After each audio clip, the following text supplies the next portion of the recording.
Hey there, welcome back. Dr. Sandra Stubbs here. I help hurting people every day deal with emotional hurt and bitterness. And I'd like to talk to you just a little bit about the topic I'm not okay. Now, being a mental health counselor, a pastor, a general psychologist, I hear this language every single day. I'm not okay. And it's hard to pinpoint oftentimes what is causing people to not feel okay. Well, my friend, this week there was no mystery about why people are not okay today. Well, I'm not okay because social media sucks right now, because trolls are trolling. That's what they do. Um, Lost some friends, some families have disowned me, blocked me during this election season. That feels hard. I'm not okay. And your family members refuse to engage, man. You may have been canceled from Thanksgiving and Christmas. So these things feel hard and big and debilitating. And you may just be screaming, I'm not okay. Have you ever had someone to look at you and say, well, you look fine. You showed up for work today. Things must be going okay today. And on the inside, you're screaming, I'm not okay. You may feel disappointed by the election results. Your candidate, the person that you were hoping to win, didn't win. And now you feel sad, eased because of the future. There's uncertainty. My friend, can I tell you, it's okay to not be okay. It's okay to not be okay. Let's just hang out there for a minute. So, ships don't sink because of the water around them.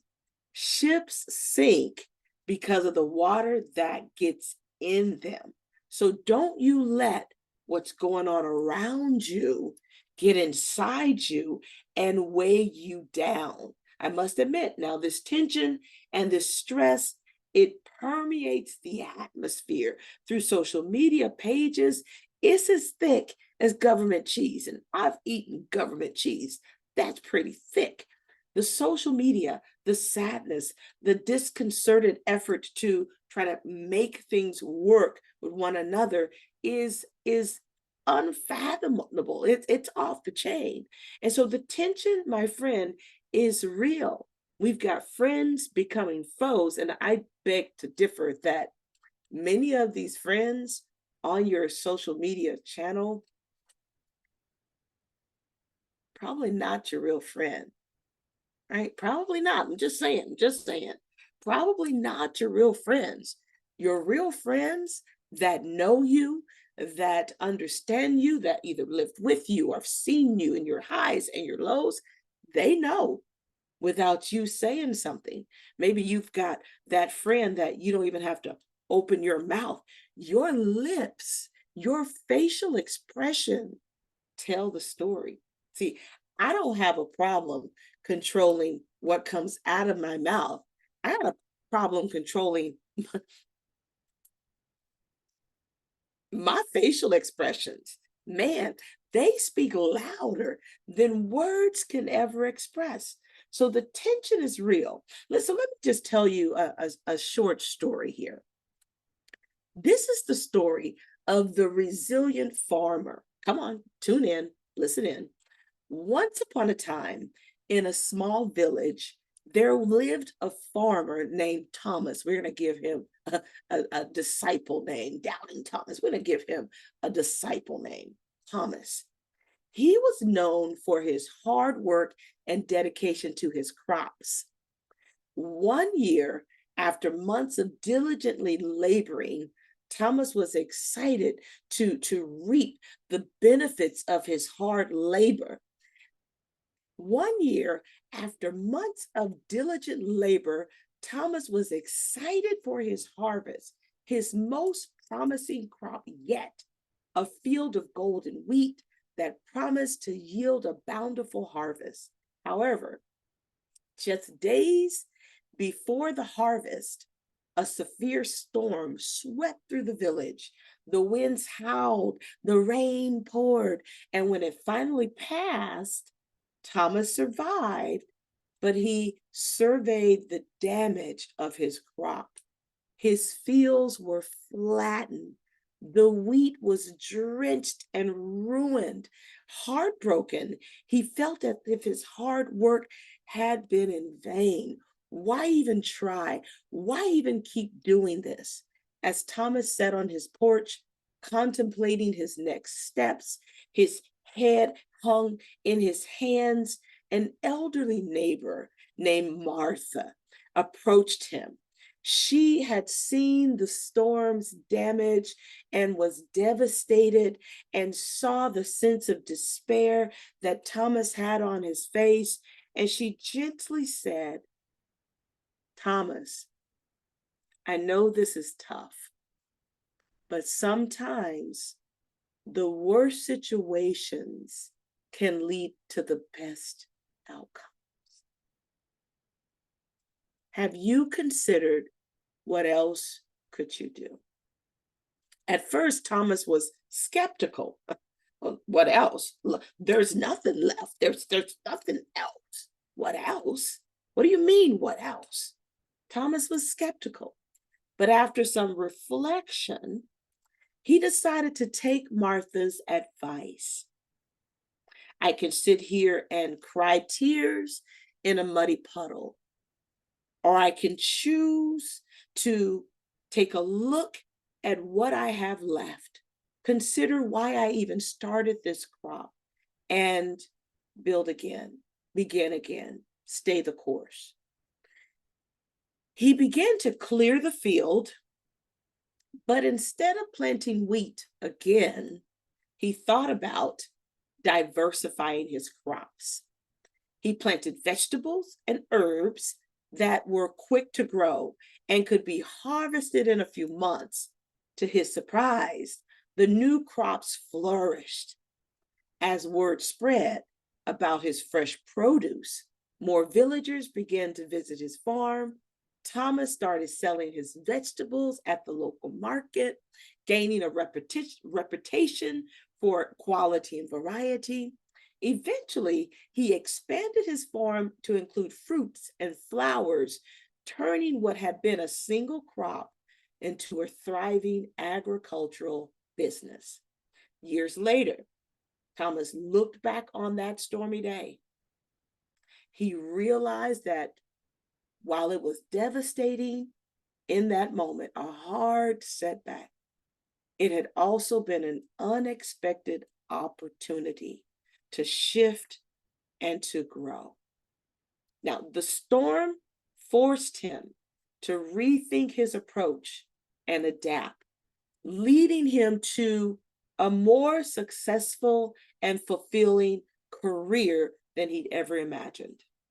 Now, why, Dr. Stubbs, would you ever tell us this story at a time like this? My friend, sometimes life throws you challenges and they seem insurmountable. However, if you choose to be like that bamboo tree, and when the wind blows, it bends and bends and bends and bends, but it's not broken.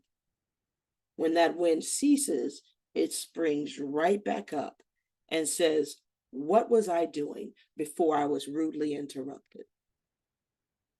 We have the opportunity, by adapting to certain situations, finding new opportunities, new outlooks, reinventing our own selves, we can turn setbacks into stepping stones for growth and success. Just like Thomas, we have the power to reshape our paths, even when we're faced with adversity. So I've just finished this challenging week after the elections, talking to members and counselors and pastoral preachers and coaching. And the consensus is out. This week has been tremendously stressful. on every level. And yet we have survived. My friend, I woke up Wednesday morning and I said, hey, you're still here. Same crap, different day. We're still here. So the future seems uncertain, but this one thing we know for the Christian believer and the unbeliever, God is still on the throne. God has the final say. And for many of us, we go back to that status of protecting assets, right? You got a CYA, being hypervigilant, diligent, awareness, and being an advocate for our brothers. We have to support one another. It's imperative that we support one another. So to wrap this all up, it's vitally important that you do not lose heart, that you do not let these light afflictions cause you to come outside of yourself and lose the very thing you have worked your life to build: family, friends, career. It's time, my friend, to allow your mind to be stronger than these emotions. You've got to be more astute, alert, cunning, if you will, wise as a serpent, but harmless as a dove. Don't let the garbage outside get inside. Now, here's some things to think about. What garbage in myself, because we can only cleanse and heal and work with what's in me. I can't manage the things that's in you. I can't manage the things that are in all of the people in my social media channel. I can't manage their emotions. All I can do is manage my emotions.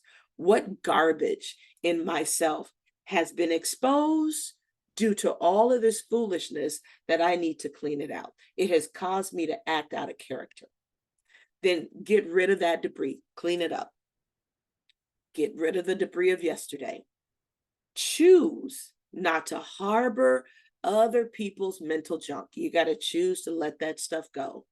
Don't allow other people's language, their feelings, their drama, their garbage to live free in your head. It costs a price to be up in my head. You're not going to live free, and I'm going to shut the doors. I'm going to close the door. I'm going to close the window. You're not going to live free in my head about what you think and what you think you know about me and mine, right? I'm not going to let you live free in my head. Have you considered what else could you do? And we're going to take Thomas's example. What else could you do? Instead of arguing with people online or in family discussions, we can manage the next, we have less than 8 weeks, manage the next 8 weeks of this year. Refocus, lock in, batten down your financial hatches, and get to work on you. By the time December comes here, you should be a new you. If you haven't done it throughout the last few months, you got a few more weeks to get to work. My friend, you need a new crop this year. How can you reinvent yourself, turn the negative attitude around and build a better you? And how can you do it quickly? Because time waits on no man. When you think about quitting, think about why you even got started in the first place.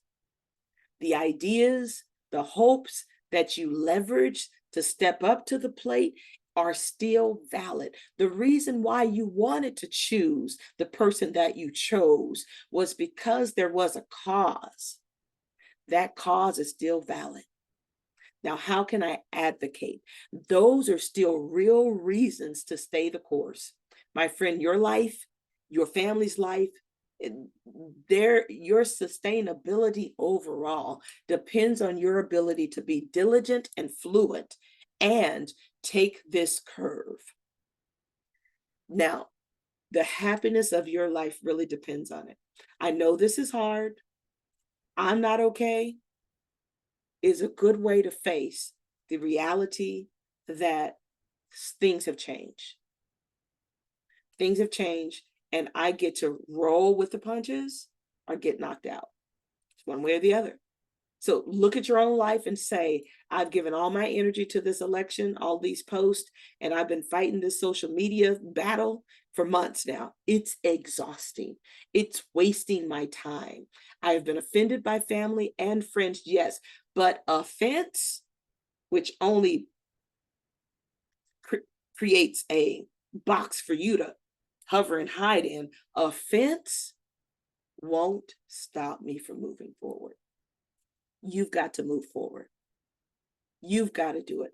No one else can do it for you. So I'm not okay is a good way to say it's time to stop, drop to your knees to pray. Father, help me with me. Roll on out what this next year is going to look like for you. Now, I am Dr. Sandra Stubbs with drsandrastubbs.org, and I finish strong Enrichment Center. I am diligent about working on me, and I'm going to need you to be diligent about working on you. See you next time.